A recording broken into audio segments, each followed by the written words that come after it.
আজকে আমরা দেখব ক্লাস 8 এবং 9 এর মোস্ট ইম্পোর্টেন্ট রাইটিংগুলো সেকেন্ড সামেটিভ এক্সামিনেশন 2026। তো এই ভিডিওতে যে রাইটিংগুলো তোমাদের দেয়া হবে সেগুলো অত্যন্ত কেয়ারফুলি বাছাই করা, তো তোমাদের কোনো চিন্তা থাকবে না যদি তোমরা এই ভিডিওটা পুরোপুরি দেখে ফেলো। তো চলো দেখে নেওয়া যাক প্যারাগ্রাফ রাইটিংগুলো। তো প্রথমেই আছে sound pollution, global warming, school news paper, duties of students in school. এর মধ্যে গ্লোবাল ওয়ার্মিং এবং duties of students in school এই দুটো কিন্তু খুবই ইম্পর্টেন্ট, তোমরা দেখে যাবে। এবং এই রাইটিংগুলোর হ্যান্ড রিটেন পিডিএফ যদি তোমরা পেতে চাও তাহলে এই চ্যানেলটিকে অবশ্যই সাবস্ক্রাইব করে রাখবে, পরবর্তীতে ভিডিওর মাধ্যমে সেগুলো দিয়ে দেওয়া হবে। এরপরে দেখে নেওয়া যাক স্টোরি রাইটিংগুলো। তো প্রথমে আছে two friends and a bear, a foolish crow and a clever fox, a thirsty crow. তারপর আছে the honest woodcutter and the water god.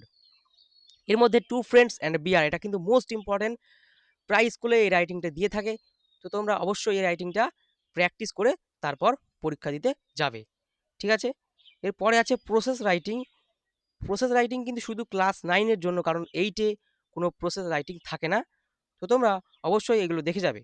এবং এর সঙ্গে একটা গুরুত্বপূর্ণ বার্তা, যাদের ফার্স্ট সামিটিভ এবং ক্লাস 9-এর ছাত্রছাত্রীদের উপলক্ষে করা, এটা বলা হচ্ছে যে যাদের ক্লাস 9-এর ফার্স্ট সামিটিভ এক্সামে প্রসেস রাইটিং দিয়েছে তারা এটা পড়ার দরকার নেই, কারণ তোমাদের সেকেন্ড সামেটিভ এক্সামে স্টোরি বা বায়োগ্রাফি দিতে পারে, কারণ পরপর দুবার প্রসেস রাইটিং দেবে না।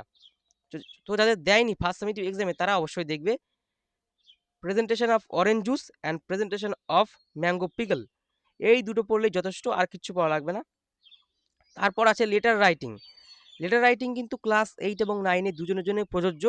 প্রথমে আছে application for leave due to sudden illness in school, মানে হচ্ছে স্কুলে থাকাকালীন যদি তোমরা অসুস্থ হয়ে পড়ো, তো সেই জন্য অ্যাপ্লিকেশন লেখা, এটা কিন্তু লেটারে আসতে পারে। তারপর প্রেয়ার ফর অর্গানাইজিং এই এডুকেশনাল ট্যুর, এটা কিন্তু প্রায় স্কুলেই দেয়।